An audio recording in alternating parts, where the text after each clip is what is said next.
সামরিক অভিযানে ভেনেজুয়েলার প্রেসিডেন্ট নিকোলাস মাদুরোকে আটকের পর দেশটির রাষ্ট্রক্ষমতা ও জ্বালানি তেলের পূর্ণ নিয়ন্ত্রণ নেওয়ার ঘোষণা দিয়েছেন মার্কিন প্রেসিডেন্ট ডোনাল্ড ট্রাম্প।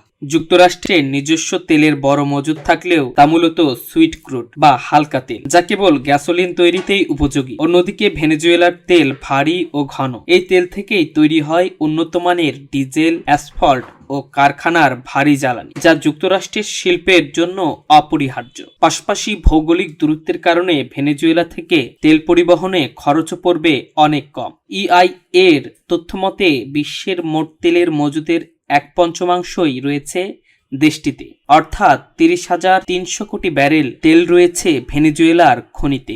বিশ্লেষকদের মতে এই বিশাল মজুদের নিয়ন্ত্রণ পেতেই রাজনৈতিক পট পরিবর্তনের আড়ালে মূলত জ্বালানি কূটনীতি ব্যবহার করছে ওয়াশিংটন। মূলত বিশ্বের বৃহত্তম এই জ্বালানি ভাণ্ডারকে কাজে লাগিয়ে আন্তর্জাতিক বাজারে নিজেদের আধিপত্য আরও পাকাপোক্ত করতে চায় যুক্তরাষ্ট্র।